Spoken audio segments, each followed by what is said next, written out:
Well, friends, Irene's going to start putting oxygen absorbers into those bags, and she'll be passing them over to me. I set up a couple of baking sheets on top of the stove because I wanted to try to contain some of the mess. So you may have noticed in the last episode that we were putting the trays on top of these upside down baking sheets. Irene's going to be putting the Mylar bags that she's closed with oxygen absorbers in them up in here, and then I'll be going through all of them and using the sealer to seal them all. Right. Now, we're keeping our oxygen absorbers in a glass canning jar. It has been vacuum sealed. Now, why would we do that? Well, there's oxygen in here. We suck it down with a vacuum sealer. That takes as much air as the machine is capable of doing that. That means that these are being preserved. You can also reseal the bag. Now, the bag that this week that came in didn't seem to be resealing well when we tried it last time. So we said, okay, forget that. We're just going to switch it to glass because we know the glass will be fine. I'm going to pop the lid off of this. And you can hear that. That means it was vacuum sealed. Now, when I open this, I can feel immediately whether the stuff is good or not. If the oxygen absorber is soft, that means it's fine. If it's hard, that means it's already been expended. So I'm going to stick that in there. I'm going to squish out some of the air without crushing the items in here and close that. That is ready for Henry to seal. The large quart ones get 2. The small ones get, these are pints, get 1.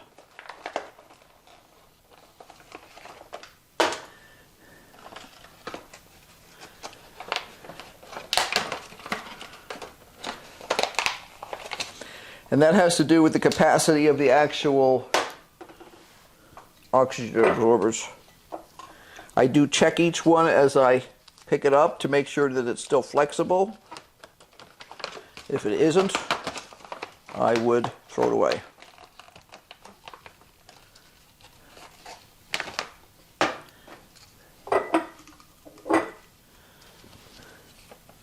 And you'll notice I move pretty quickly at this. You don't want to be dallying. You don't have to rush it extensively, but you don't want to be dallying at this because every moment that these things are exposed to the air means they're being somewhat used up by the process of absorbing oxygen. Now, why would we care about whether there's oxygen in here? Because oxygen is your enemy when it comes to preserving food. That's why we will often vacuum seal things like pecans and stuff like that in canning jars. Removing the oxygen dramatically slows down the spoilage process. And we have had jars of nuts like walnuts and almonds and pecans and stuff accidentally get stashed in the pantry and be, a year later than we wanted to be using them, and they were perfectly fine because we had removed the oxygen from the scenario. They just, that oxygen is what gets you every time. So now, there have been several comments in some of our videos about vacuum sealing nuts in particular. People are concerned that you can get botulinum from the process because the theory is that if you have a low oxygen environment and you have enough water for the water activity to allow the botulinum bacteria to grow, they could grow and they could cause problems. Well, first of all, the number of people who have botulism in the U.S. per year is vanishingly small. yeah. It's less than 100 per year. I don't remember the exact number, but it's pretty small. But the real story here is you're controlling the water activity of the nuts. Right. The nuts are dried by the manufacturer before they ship to you. And they do it very carefully, because we have personally harvested nuts. When we lived in California, you used to go down along Blood Alley, which was a specific highway. They called it that because it was just a disaster at that moment in terms of It was the old traffic Highway accidents. 101 that went between San Jose and Salinas. Right.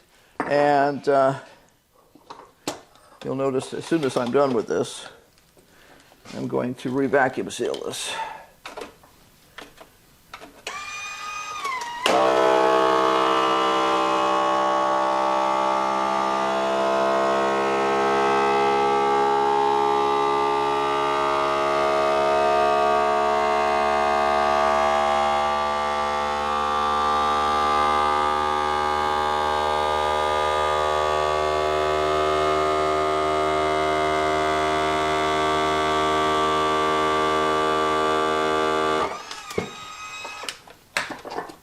Okay, vacuum sealed.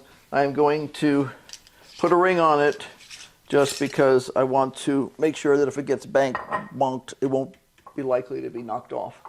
And those are now fine, and because they have virtually no air in there, they should be fine the next time we go to use them. They'll absorb the oxygen that's left in that space. Yep. There's not a lot of oxygen left there, so it doesn't really damage them very much, but it does affect their long-term effectiveness. That is, that it does use up some. Eventually, you know, if we were to open this once a week and do a pretty quick thing like this, you know, at some point, they're going to be worthless. But by that time, hopefully, we will have used them all up. The whole point is that we have done the best we can.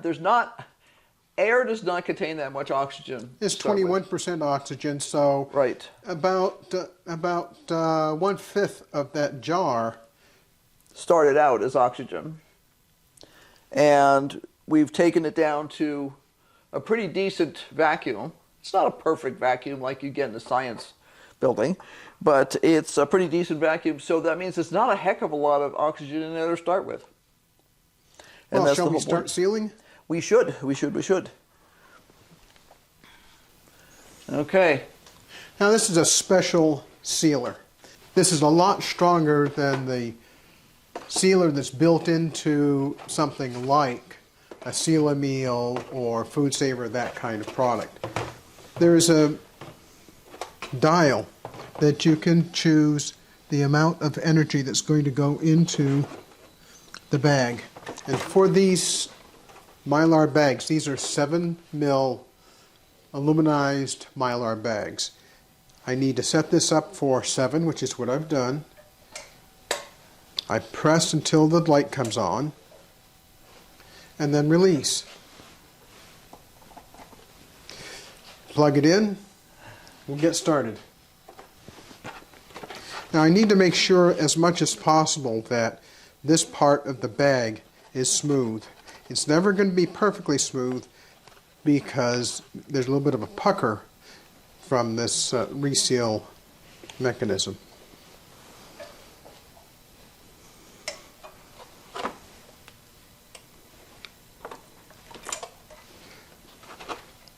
There's now a seal. Yeah, right there. It's just like a seal you'd see on a, potato chip bag or anything else like that. You may have noticed that I held the arm down for an extra second or two. That's so that the sealed portion of the bag completes the seal, and I'm not pulling off before the plastic is cooled enough.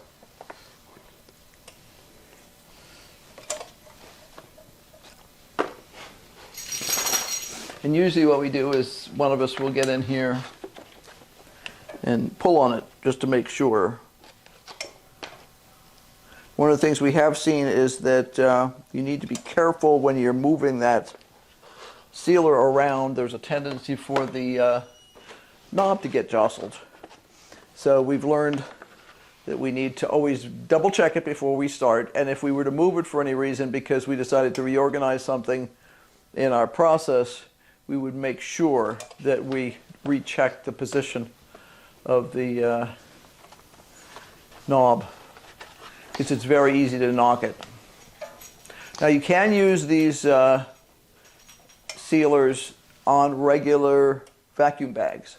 They just won't vacuum anything, they'll just seal. So some people will use these for resealing things like potato chip bags and stuff like that. The reason we seal very close to the top of these is if we were to decide we wanted to reseal later, we could go down just a little bit farther. When you open them, you just cut off that one little strip. It's the same thing. I know people who do the same thing with potato chips and other kinds of, you know, snacky bags and stuff. If they really live in a damp environment and they're trying to make sure that they don't waste food, they will reseal their bags. It also makes you think twice about whether you really want to cut open a bag and snack or whether maybe you should, you know, push back from the bag that day or not. So it's one of those, sometimes people do it just for mindfulness, to remind them that they are going to get into food, maybe something that they don't necessarily need. But in our case, we're just doing it high so that we have the option to reseal if we were to decide to. In most cases, I think long-term we'll figure out that for the big ones that we're rehydrating, it makes sense to have as much of the bag intact as possible so that you can rehydrate in the bag and not have to pour it into a bowl or a pot and do it that way. Now, one of the things you may notice is that these packages take a fair amount of space. Mm-hmm. By space, I'm talking about workspace. I have an entire peninsula here, and we have the entire range top that's been used for storing. And that's probably the hardest thing. I mean, people that we've seen that are actually doing this as either as a serious prepper thing or as a business wind up using a lot of stainless steel rolling carts and stainless steel storage bins and stuff.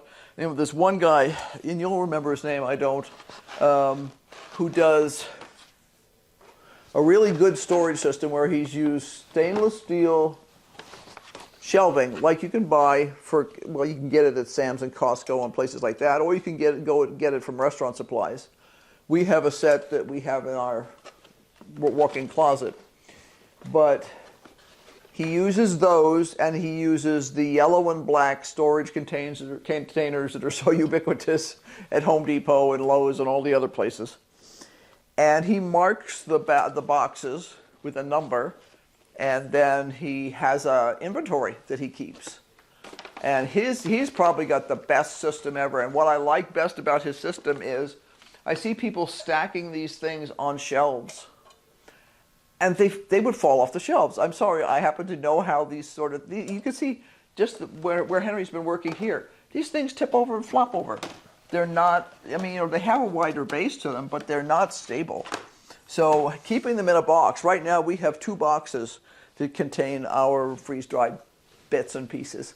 And okay, so you've seen how quickly sealing up these bags goes, and what we're going to do now is, as a final check, we'll check each one of these tops to make sure it's sealed enough, and it's not sealed enough, I'll seal it again, because there's space below where I can make another seal. Well, I hope this provides a little more information and provides some insight into our freeze-drying process. We'll also show you setting up for another freeze-drying session. We're on about our 10th cycle right now. We do live off-grid.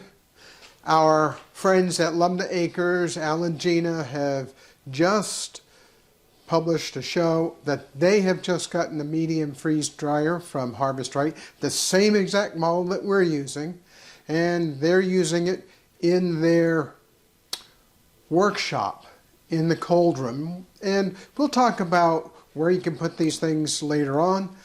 There are some things to be concerned about because this is an electrical appliance and it takes a fair amount of power to run. Living off-grid, we really have to plan when we're doing this. We were supposed to have a really perfect sunny day yesterday.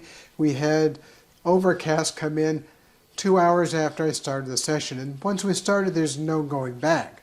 Well, there is, but it's a real pain in the neck.